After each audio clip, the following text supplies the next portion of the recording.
Um dos maiores mistérios, com mais de 35 anos, continua sendo o maior desaparecimento do Brasil e também o segundo maior do mundo. A história de Marco Aurélio, o menino escoteiro, morto, desaparecido, já há 28 anos. É exatamente aqui nessa cidade de Piquete que começa a nossa história. A história de um escoteiro mirim, de um garoto que teve problemas, inclusive para nascer. Ele e seu irmão gêmeo vieram para cá com um grupo de escoteiros para subirem uma serra. A Serra do Marins, como é conhecida aqui. Mas galera, antes de começar o vídeo, galera, sabe o que tem que fazer, né? Deixa o like, se inscreve e ativa, galera, o sininho de notificações para não perder nada da próxima vez que eu postar. E vambora pro vídeo que eu tô falando demais, certo? O caso Marco Aurélio refere-se ao desaparecimento do garoto escoteiro Marco Aurélio Simão durante uma excursão ao Pico dos Marins, no município de Piquete, em São Paulo, que aconteceu em 8 de junho de 1985. Ele tinha 15 anos quando desapareceu durante uma excursão de escoteiros. O lugar era como esse, o Pico dos Marins, interior de São Paulo. Para tentar encontrar, o garoto foi posicionado em uma das maiores equipes de buscas do Brasil. A revista Gold Style elegeu como um dos maiores desaparecimentos do mundo, colocando em terceiro lugar. As investigações foram oficialmente encerradas após o arquivamento do caso. Em 8 de abril de 1990, o caso foi desarquivado para o estúdio em 10 de março de 2005 para investigações feitas pelo jornalista investigativos, desculpa aí galera, Rodrigo Nunes, que foi publicado em um dos dois livros posteriormente publicados em um só. Em 2015, a investigação apresentava no livro pontas insuficientes nos relatos dos garotos escoteiros do líder deles. Da investigação policial contém diversas teorias e entrevistas de testemunhas na época. A versão oficial do inquérito policial foi reproduzida a partir de relatos do líder Juan Bernabeu e dos escoteiros Oswaldo Lobeiros, Ricardo Salvino e Romantes Romão. O Afonso Xavier, que era muito familiarizado com o local, cedeu um espaço para o grupo se incomodar e que ficava na base do Pico dos Marins. Ao escalar o pico, um dos garotos, Oswaldo Lobeiro, teria tido um machucado no joelho. Enfiei meu pé lá dentro e aí que eu torci o joelho fez assim, né? A rota deslocou do local. Juan disse que permitiu que Marco Aurélio voltasse sozinho ao acampamento, descendo o Pico dos Marins e abrindo caminho na frente, marcando com um pedaço de giz do número 240, identificação do grupo de escoteiro olivetanos. 15 minutos depois da separação dos garotos, já não era possível ver Marco Aurélio descendo ao Pico dos Marins em direção ao acampamento. Vindo após Marco Aurélio, o grupo identificou somente 3 marcações deixadas pelo garoto, que os levam até uma purificação. Marco Aurélio teria escolhido o seguinte pelo lado esquerdo. A purificação, mesmo tendo obstáculos que atrapalharam a paisagem do grupo, com um dos membros machucado, o líder Juan teria contraído a opinião dos garotos e foi pelo lado direito, direção oposta de Marco, afirmando que os caminhos se encontravam mais à frente, que não consentiu. Na manhã do dia seguinte, Juan procurou Marco andando nas trilhas. Como não o achou, chamou as autoridades. Após entrevistar Vicente de Paula Santos, que disse que um major proibiu que eles acompanhassem os depoimentos, atendo que depois, com o delegado Isidro de Ferraz, ditando Rodrigo Nunes, disse que o inquérito policial não é confiável. O guia voluntário Olindo Roberto Benafício, que participou da reconstituição do caso, questionou a versão de Juan sobre ter cortado uma árvore, de onde Juan falou que cortou uma árvore. Até hoje não fomos encontrados. As buscas. Ivo Simon, pai de Marco Aurélio, por ter muitos contatos na cidade de Lorena, mobilizou através da imprensa as Forças Armadas nas buscas por meio do 5º BIL, Batalhão de Infantaria de Leve Lorena, com 180 soldados, bem como o Centro de Operações Especiais do COI. Com 18 homens participaram das buscas ainda 6 alpinistas de agulhas negras, helicópteros da base aérea da Escola Especialista da Aeronáutica de Guaratinguetá, um avião enviado pelo então governador de São Paulo, Franco Montoro. Foram indicadas várias teorias para o desaparecimento.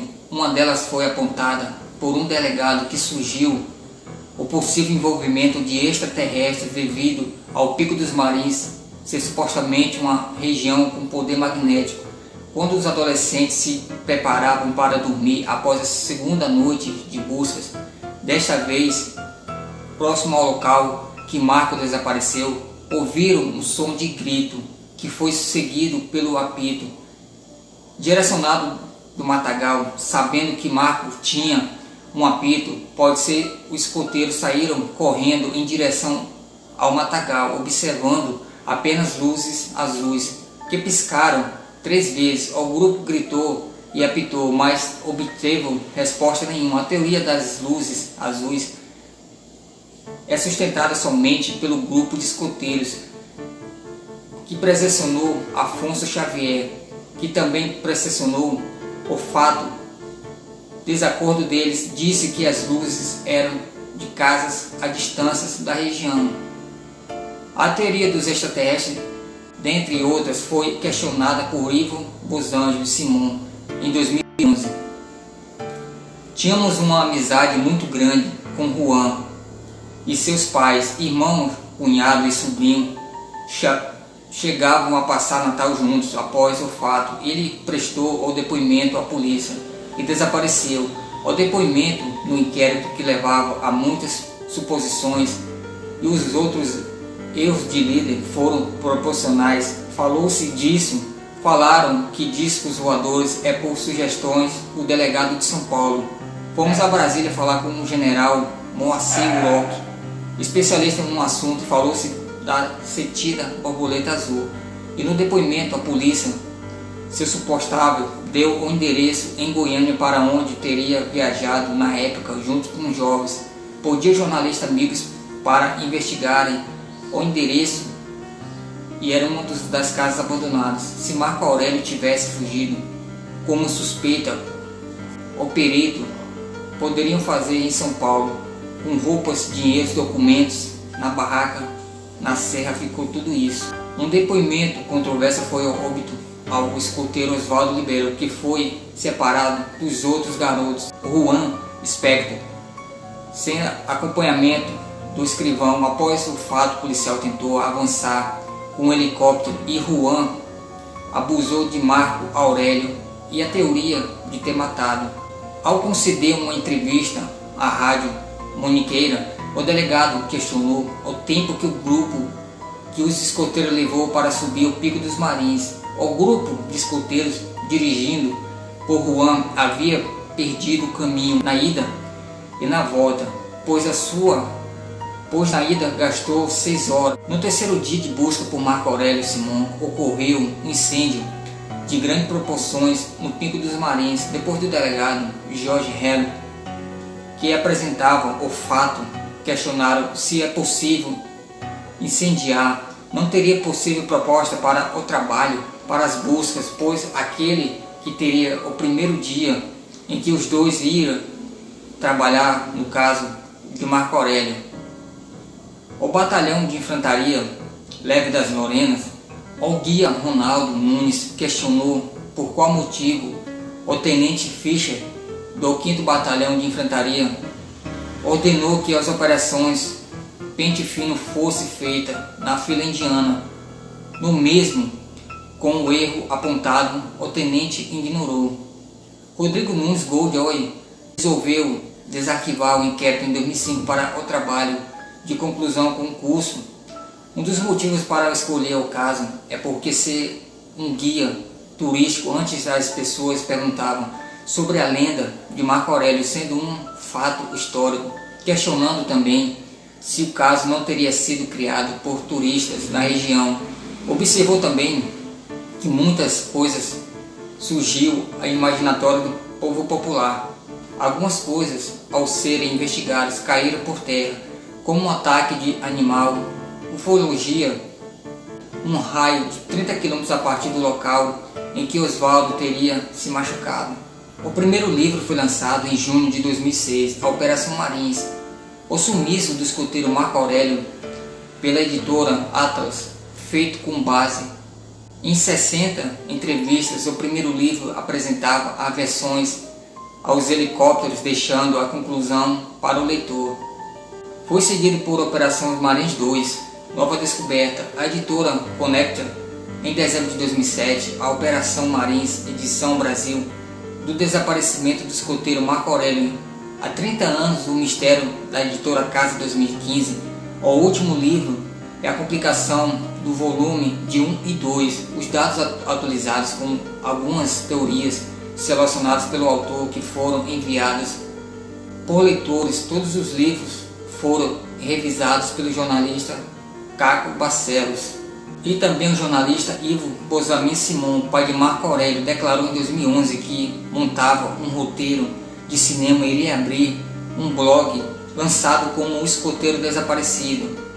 Para representar a história do caso, desse mesmo ano foram reabertas as investigações particulares com parte de famílias. Ivo possui cerca de 40 páginas das investigações com os laudos neles assinados por policiais que já se aposentaram ou morreram, e também foi anunciado que esta sendo reprodução de um filme. O retrato atual do irmão gêmeo de Marco Aurélio, Marco Antônio, foi divulgado em cartaz em 2013 para ajudar nas investigações com a descrição no blog da família.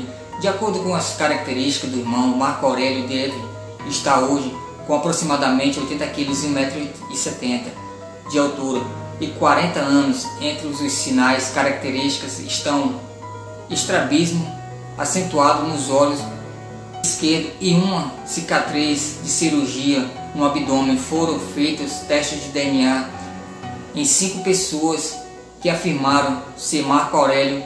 Todos deram negativado. Galera, esse caso aí do Marco Aurélio tem muitas teorias também que a pessoa explica, pode até explicar, mas às vezes também não pode explicar. Geralmente, eu tenho pra mim que esse negócio de extraterrestres, esse negócio assim, com certeza o Marco Aurélio não foi abduzido. E na minha parte eu também não acredito nesse tipo de coisa, de extraterrestres, essas coisas. Mas como o lugar lá era muito fechado, muita neblina que dava lá durante a noite, ao escurecer, tinha muitas fendas. Essas fendas são buracos que vai de metros e metros para o fundo de baixo. Eu tenho para mim que esse garoto ele caiu em uma dessas fendas, porque ou tem duas teorias: ou ele caiu nessas fendas, porque esse buraco, essas fendas aí, galera, tem vários metros de buraco, porque infelizmente até hoje não encontraram vestígio de nada. Outra teoria também, que supostamente ele passou pelo caminho de lá para ir para o ponto de encontro lá dos escoteiros, para o alojamento, também desapareceu. Eu tenho uma hipótese que ele foi sequestrado e foi assassinado, porque tem uma teoria que diz que o irmão dele falou que talvez ele tenha perdido a memória,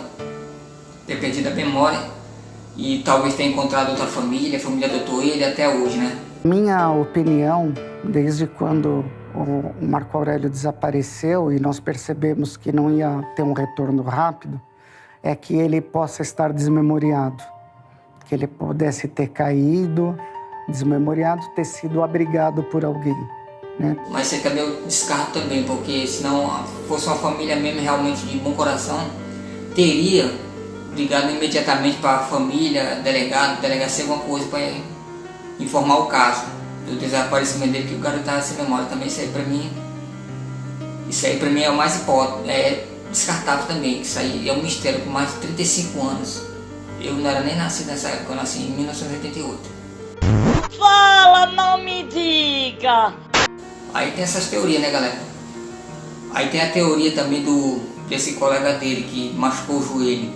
Diz que durante a noite escutou gritos e apitos durante a as buscas, porque estava finalizando as buscas durante um segundo dia, parece. Eu vi luzes, eu vi gritos. Aquele grito era, olha, era do Marco Aurélio. Mas infelizmente o garoto até hoje não foi encontrado. É um mistério até hoje. Mas galera, é só isso aí, tá? Espero que vocês tenham gostado do vídeo, galera. Já sabe o que tem que fazer, né? Deixa o like, se inscreve, galera, e ativa o sininho de notificações para não perder nada. Ah, galera, desculpa que eu tô gravando aqui, sentado aqui, porque no meu quarto ali onde eu gravo, tá com cheiro forte de tinta. Eu pintei hoje, né? Mandei pintar hoje, tá com cheiro forte de tinta aí. E a iluminação aqui também não tá boa, as luzes, o foco da lâmpada tá meio escuro. Mas vai melhorar, galera, daqui pra frente agora é só melhorar. Eu vou ficando por aqui, tá, galera? Até o próximo vídeo. Fui.